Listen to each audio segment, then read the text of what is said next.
Hello friends, welcome to सफलता मंत्र। दोस्तों, आज एक बार फिर से आप सभी लोगों का क्लास में बहुत बहुत स्वागत करते हैं। सुपर टेट की इंपॉर्टेंट सीरीज में आप सभी लोगों का स्वागत है। दोस्तों, लगातार आप सभी के लिए सुपर टेट व अन्य एग्जाम्स के लिए 1000 प्रश्नों की एक सटीक सीरीज चलाई जा रही है। इसमें आपके सभी सब्जेक्ट के क्वेश्चंस हम लोग कवर कर रहे हैं। आप लोग क्लास में एंड तक बने रहिएगा। आज आपको कुछ मैथ के क्वेश्चंस भी एंड में देखने को मिलेंगे, तो इस सीरीज को देखते रहिए। आज हमारा पार्ट नंबर 13 है। इसके पहले 12 पार्ट आपको करा चुके हैं। आगे के क्वेश्चंस देखिए, लगातार जुड़े रहिए और कोई भी डाउट हो तो कमेंट बॉक्स में कमेंट करके जरूर पूछिएगा। आपके लगातार क्लासेस को पाने के लिए चैनल को सब्सक्राइब करना मत भूलिएगा। पहला क्वेश्चन आपके सामने आ चुका है। इनमें से जिसका जन्म अंडे से होता है को व्यक्त करने वाला कौन सा एक शब्द है?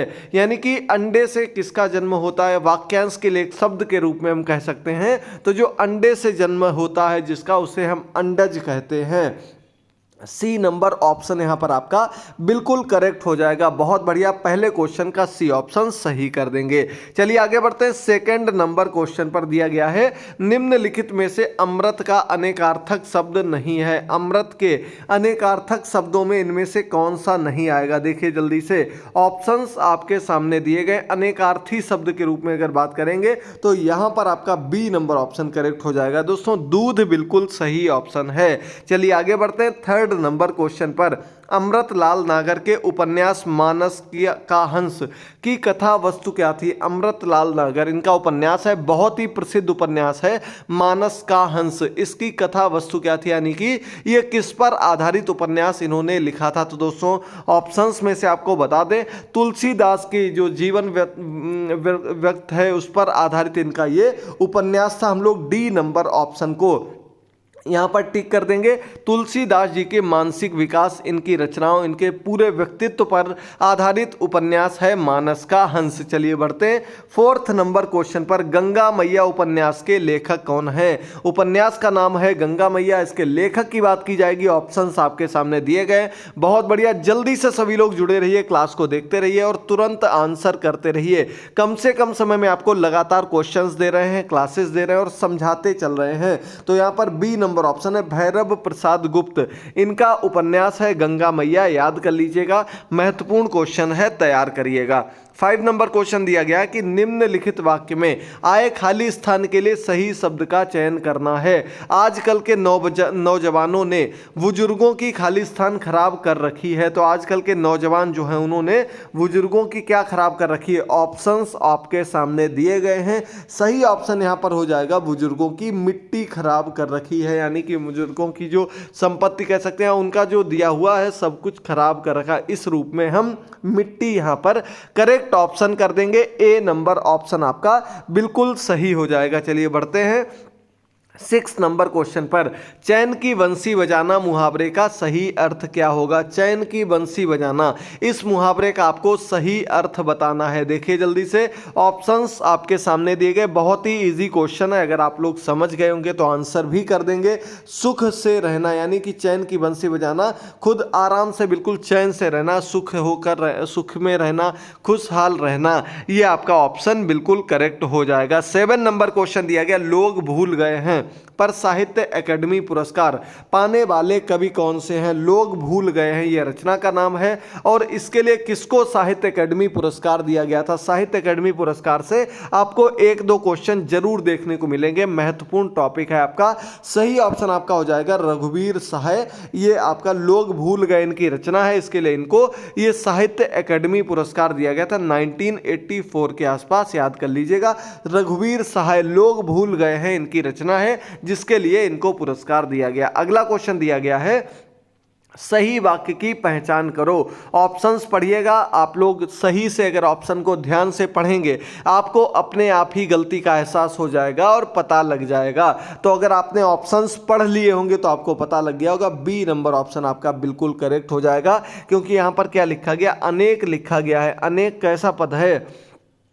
ये आपका बहुवचन का शब्द होता है। श्री कृष्ण के अनेक नाम हैं। अनेक जब बहुवचन हो गया तो अनेकों करने की जरूरत नहीं है। बी नंबर ऑप्शन बिल्कुल सही हो जाएगा। बहुत बढ़िया, चलिए बढ़ते हैं 9 नंबर क्वेश्चन पर। क्रिया का मूल रूप क्या कहलाता है? क्रिया के मूल रूप को क्या कहते हैं? ऑप्शंस दिए गए, चलिए जल्दी से देखिएगा। क्रिया के मूल रूप को हम धातु कहते हैं। ए नंबर ऑप्शन सही हो जाएगा। यह क्वेश्चन आपका संस्कृत के लिए भी महत्वपूर्ण है। इसके अलावा कई बार ऐसा क्वेश्चन हम आपको पहले भी करा चुके हैं। चलिए बढ़ते हैं 10 नंबर क्वेश्चन पर। निम्नलिखित व्यंजनों में नासिक व्यंजन है। नासिक व्यंजन जिसकी ध्वनि नाक से निकलती, नासिका से निकलती है, उन्हें नासिक व्यंजन कहते हैं। आपको बताया था कि प्रत्येक वर्ग का जो अंतिम वर्ण होता, अंतिम यानी कि पांचवा वर्ण, प्रत्येक वर्ग में 5 वर्ण होते हैं और जो पांचवा वर्ण होता है उसकी ध्वनि कैसी होती? नासिक की होती। पहला, दूसरा, तीसरा, चौथा और पांचवा वर्ण जो आएगा, प्रत्येक वर्ग का 5 वर्ग बताए गए थे, उनमें पांचों वर्गों में अंतिम वर्ण जो होता है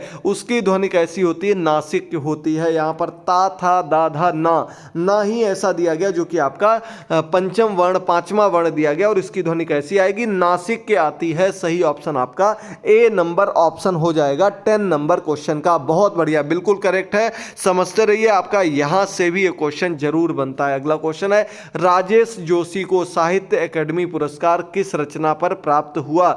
साहित्य अकादमी पुरस्कार इनको किस रचना के लिए दिया गया? तो आपको बता दें दोस्तों, राजेश जोशी को यह पुरस्कार इनकी रचना 2 पंक्तियों के बीच इस रचना के लिए दिया गया। 2 पंक्तियों के बीच इनकी एक काव्य रचना है, बहुत ही अच्छे ढंग से, बहुत ही व्यवस्थित रूप में लिखी गई, लिरिकल वे में लिखी गई काव्य रचना इनकी, और इसके लिए इनको 2002 में साहित्य अकादमी पुरस्कार से सम्मानित किया गया था। याद कर लीजिएगा राजेश जोशी जी को। चलिए बढ़ते हैं 12 नंबर क्वेश्चन पर। सुरेंद्र वर्मा को साहित्य अकादमी पुरस्कार किस वर्ष दिया गया? तो दोस्तों सुरेंद्र वर्मा को यह पुरस्कार किस वर्ष दिया गया? आपके सामने 12 नंबर क्वेश्चन आ चुका है। बहुत बढ़िया, जल्दी से देखते रहिए, समझते रहिए और आंसर करते रहिए। तो दोस्तों इन्हें 1996 में साहित्य अकादमी पुरस्कार दिया गया।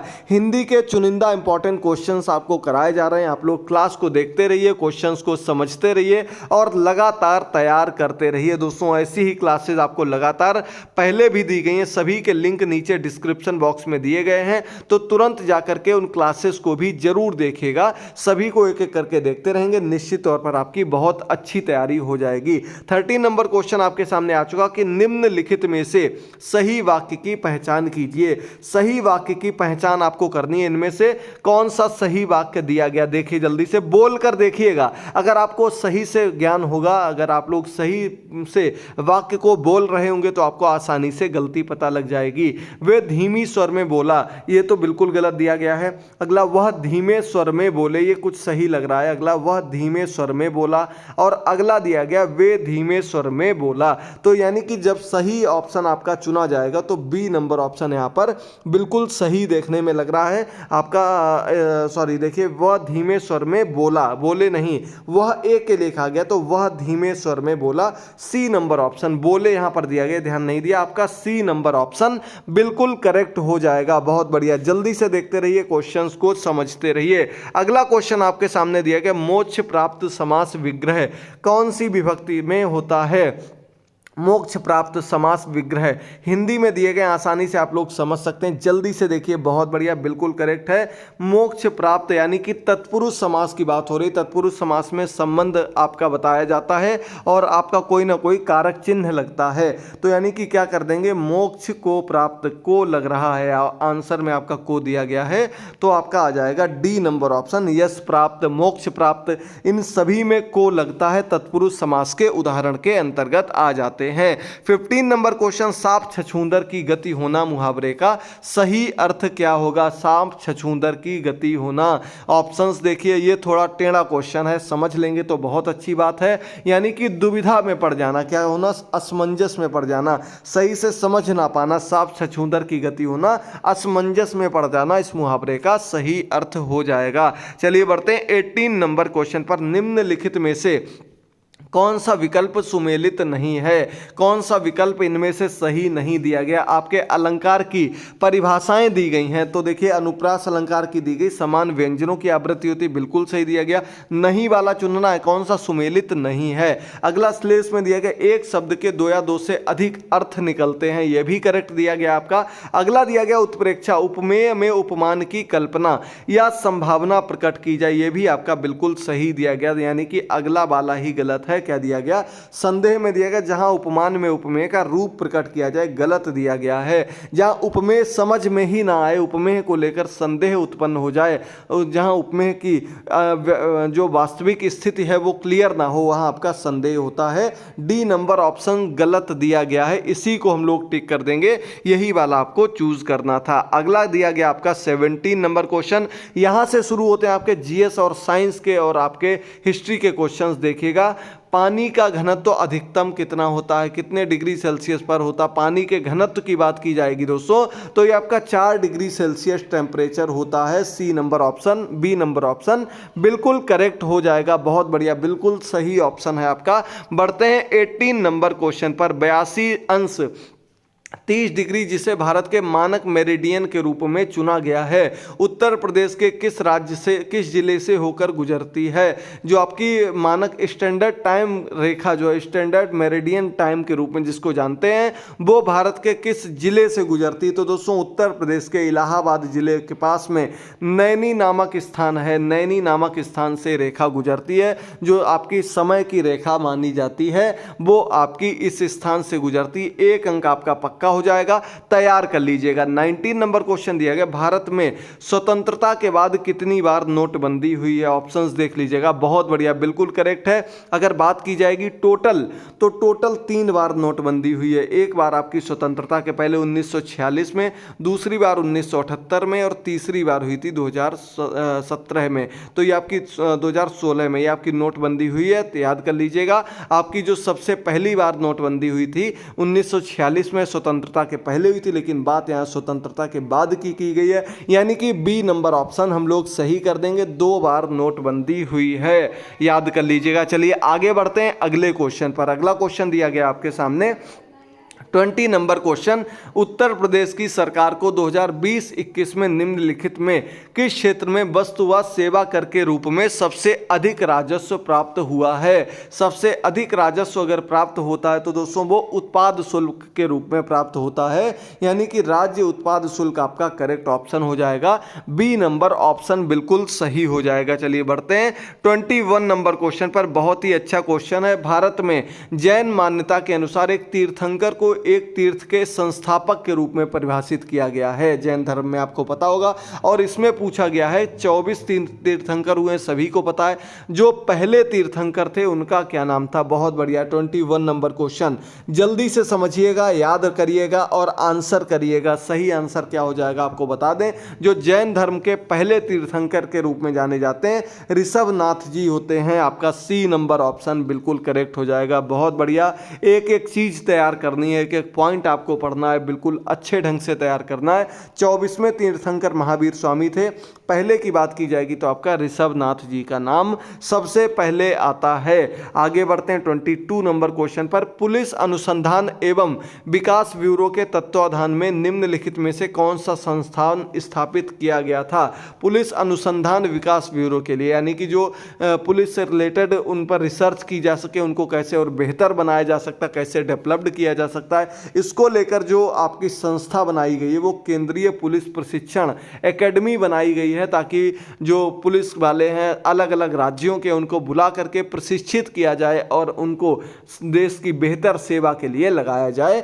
बी नंबर ऑप्शन आपका बिल्कुल करेक्ट हो जाएगा। चलिए बहुत बढ़िया, बढ़ते हैं हम लोग अगले क्वेश्चन पर। अगला क्वेश्चन आपके सामने दिया गया है, केंद्रीय दिया गया निम्नलिखित में से कौन सी वेबसाइट 3 आयामी तरीकों में किसी विशिष्ट जगह को व्यू और रिव्यू करने में मदद करती है। बहुत बढ़िया, 3 आयामी तरीके से, यानी कि 3D तरीके से, थ्री डायमेंशनल तरीके से जो आपकी किसी विशिष्ट स्थान को रिव्यू करती है, उसमें मदद करती है, वो गूगल अर्थ वेबसाइट है और इनकी गूगल अर्थ की ऐप भी है। किसी भी स्थान को आप लोग बिल्कुल कह सकते हैं जिस वे में वो स्थान तैयार किया गया, बना गया है, जैसे उसमें मकान है, वो सब चीज़ बिल्कुल वैसी ही गूगल अर्थ पर आप लोग देख सकते हैं। तो ए नंबर ऑप्शन आपका बिल्कुल करेक्ट हो जाएगा। चलिए बढ़ते हैं अगले क्वेश्चन पर। एम्पियर किसकी एसआई इकाई है? एम्पियर किसका मात्रक होता है? एसआई में किसका मात्रक होता है? चलिए बताइए जल्दी से। ऑप्शंस आपने देख लिए होंगे तो आपको पता होगा दोस्तों, विद्युत धारा का मात्रक एम्पियर होता है, विद्युत प्रवाह का मात्रक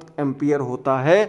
बी नंबर ऑप्शन आपका बिल्कुल करेक्ट हो जाएगा। एक बार जल्दी से सभी लोग लाइक कर दीजिएगा, शेयर कर दीजिएगा और साथ ही साथ सब्सक्राइब कर लीजिएगा जितने भी लोग पहली बार जुड़ रहे हैं। दिया गया 25 नंबर क्वेश्चन, निम्नलिखित में से कौन सा विटामिन V6 का दूसरा नाम है? विटामिन वी के 8 प्रकार होते हैं और इसे वी कॉम्प्लेक्स कहते हैं। विटामिन V6 भी इसी के अंतर्गत आता है और इसका अगर वैज्ञानिक नाम बताया जाए तो पायरिडॉक्सिन के रूप में इसको जाना जाता है। विटामिन B6 को पायरिडॉक्सिन कहा जाता है। चलिए बढ़ते हैं 26 नंबर क्वेश्चन पर। केंद्रीय पुलिस प्रशिक्षण एकेडमी कहाँ स्थित है? केंद्रीय पुलिस प्रशिक्षण एकेडमी कहाँ पर स्थित है? चलिए बहुत बढ़िया, जल्दी से बताते रहिए, आंसर करते रहिए। आपके मध्य प्रदेश के भोपाल में केंद्रीय पुलिस प्रशिक्षण एकेडमी स्थित है, तैयार कर लीजिएगा। चलिए बढ़ते हैं अगले क्वेश्चन पर। 27 नंबर क्वेश्चन, मैथ के क्वेश्चन बहुत ही अच्छे, बहुत ही इजी क्वेश्चंस हैं, आप लोग आसानी से देख सकते हैं, समझ सकते हैं। सही आंसर आपका क्या होगा, बस आप लोग ध्यान रखिएगा क्या चीज़ आपको पढ़नी है, क्या चीज़ कैसे तैयार करनी है। तो दोस्तों यहाँ पर दिया गया, यदि समान आयतन के दो आपके क्या दिए गए, वृत्तीय सिलेंडर दिए गए हैं, इनकी त्रिज्या का अनुपात 3:1 है और उनकी ऊंचाई का अनुपात क्या होगा? तो दोस्तों सीधे सीधे अगर इसके फॉर्मूले की बात की जाए, दो की अगर त्रिज्या आपको दी गई है तो उनकी जो ऊंचाई हो जाती है वो उनके स्क्वायर की व्युत्क्रम में हो जाती है। यानी कि अगर सीधे सीधे आपको फॉर्मूला बताया जाए, H1/H2 is equal to R2/R1 का होल स्क्वायर हो जाता है। R2 का मान 1 दिया गया, R1 का मान 3 दिया गया, यानी कि 1/9, 1:9 हो जाएगा। H1 का 1 निकल आएगा, H2 का 9 निकल आएगा। ये आपका सीधे सीधे आंसर हो जाता है। इस प्रकार के क्वेश्चन में ज़्यादा आपको कुछ भी करने की ज़रूरत नहीं होती, सबसे ईजी चीज़ यही होती है। अगर आपको व्याख्या में बताएं तो सिर्फ इतना समझ लीजिए, इसका जो फॉर्मूला होता वो होता πr²H, तो R1 हो गया, H1 हो गया, यहाँ πr²H2, ये आपका कट जाएगा, पाई से पाई कट गया, ये अपॉन में कर देंगे अगर हम लोग तो इस रूप में लिख करके आ जाएगा। अब हमें मान किसका चाहिए? H1/H2 का चाहिए, इसे इधर ही रख देंगे और ये नीचे R2 था, ऊपर R1 था, तो क्रॉस मल्टीप्लाई जब हम लोग करेंगे तो R2² ऊपर आ जाएगा, R1² नीचे आ जाएगा। बस यही हमने आपको सिंपल सीधे वे में बता दिया था। R2 का मान आपके पास है 1 और R1 का मान आपको दिया गया 3, तो 3 का स्क्वायर होता है 9, 1:9, 1:9 आपका करेक्ट आंसर हो जाएगा। बहुत बढ़िया, उम्मीद करते हैं आप लोग आसानी से इस क्वेश्चन को समझ गए होंगे। ऐसा एक क्वेश्चन आपको जरूर देखने को मिलता है। अगला क्वेश्चन दिया गया, यदि एक संख्या के 6/7 की 1/3 28 के बराबर है तो वह संख्या क्या होगी? समझ लीजिएगा फिर से। 6/7, मान लीजिए हम संख्या ले लें, कोई हमारे पास x संख्या है। अब क्या दिया गया कि संख्या का 6/7, तो x में गुणे 6/7, बटा मतलब अपॉन में आता है 6/7 की 1/3, यानी कि इसका 1/3 कितना दिया गया? 28 दिया गया है। तो आपको बता देना है क्या क्या पूछा गया। बाकी अब आपसे मान पूछा गया है, इतना ही आपको लिखना था। तो ये आपका क्रॉस मल्टीप्लाई हो जाएगा, 6 नीचे आ जाएगा और ये ऊपर आ जाएगा उधर, तो x बराबर क्या हो जाएगा? 28 × 6 अपॉन में आ जाएगा आपका इधर 6 नहीं है, ऊपर 7 × 3 अपॉन में यहाँ पर आ जाएगा आपका 6, तो 3 से कट जाएगा, 3 दूनी 6, 2 से 14 कट जाएगा। अब आपको पूरा मल्टीप्लाई कर लेना है और यहाँ पर जो आपका आंसर निकल के आएगा, 14 सत्ते कितने होते हैं? 98 होते हैं। यही आपको निकालना था। डी नंबर ऑप्शन आपका करेक्ट हो जाएगा। x का मान हमारा 98 निकल के आ जाएगा। सीधे सीधे, बहुत ही इजी था, लेकिन काफ़ी लोग बस क्वेश्चन देख कर कंफ्यूज हो जाते हैं और गलत कर देते हैं। चलिए बढ़ते हैं 29 नंबर क्वेश्चन पर। यदि दो परिमेय संख्याओं का HCF यानी कि महत्तम समापवर्त और LCF लघुत्तम समापवर्तक क्या दिया गया, समान है, तो वे निश्चित तौर पर क्या होंगी, निश्चित रूप में क्या होंगी। अगर मान लीजिए HCF और LCM बराबर आ रहा है, HCF में क्या करते हैं, कॉमन संख्या ली जाती है और LCM में आपकी सभी का आ जाता है। तो यहाँ पर अगर मान लीजिए कोई संख्या आपको दी गई जिसका LCF और HCM बराबर आ रहा है, वो कब बराबर आएगा, परिमेय संख्याएं हैं तो वो तब बराबर आएगा जब दोनों संख्याएं समान होंगी, यानी कि क्या आ जाएगा, डी नंबर ऑप्शन सही आ जाएगा।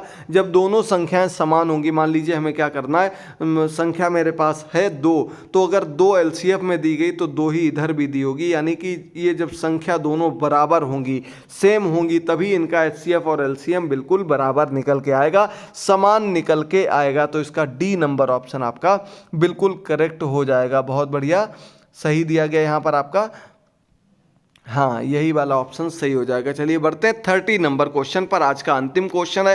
फिर से आपको बता दें, सभी आपके क्वेश्चंस हमारी अलग अलग क्लासेस के क्वेश्चंस के लिंक डिस्क्रिप्शन बॉक्स में दिए गए, वहां जाकर के उन क्लासेस को देखिएगा, तैयार करिएगा, कोई भी डाउट हो तो पूछिएगा। क्या दिया गया, दिए गए व्यंजक का मान निकालना है, तो ये क्या 3√2 प्लस 5 2√3 प्लस 5 √3 माइनस √12 है। तो √12 को सबसे पहले मैं तोड़ देना, तब मान निकालने में आसानी होगी, यानी कि 3 में गुणे 4 होता है। अंडर रूट का मतलब होता है कि अगर उसके अंदर कोई डबल संख्या हो रही, 4 को हम किसे 2 × 2 में तोड़ सकते हैं, तो अगर रूट के बाहर निकालेंगे तो इन दोनों का एक समूह बन करके 1 बाहर आ जाएगा, यानी कि 2√3 इसका मान आता है। इधर क्या आ जाएगा, इनको आपस में जोड़ सकते हैं, 7√3 माइनस 12 का निकल के आया था 2√3। अब इसे घटा देंगे अगर हम सीधे, या यहाँ पर भी अगर 2√3 लिखेंगे तो ये इससे कैंसिल हो जाएगा। 5√3 ए नंबर ऑप्शन में दिया गया है, यही वाला ऑप्शन आपका बिल्कुल करेक्ट हो जाएगा। मैथ के क्वेश्चंस अगर आपको समझ में आए हो तो कमेंट बॉक्स में कमेंट करके जरूर बताइएगा, ताकि आपको और इसी प्रकार के इंपॉर्टेंट मैथ के क्वेश्चंस कराए जा सकें, समझाए जा सकें और अच्छे ढंग से कराए जा सकें। अलग से क्लास स्टार्ट की जाए, बस आप लोग कमेंट करके जरूर बताइएगा क्वेश्चन समझ में आए। क्लास कैसी लगी, मिलते हैं अगली क्लास में, तब तक के लिए थैंक यू दोस्तों, गुड बाय, टेक केयर।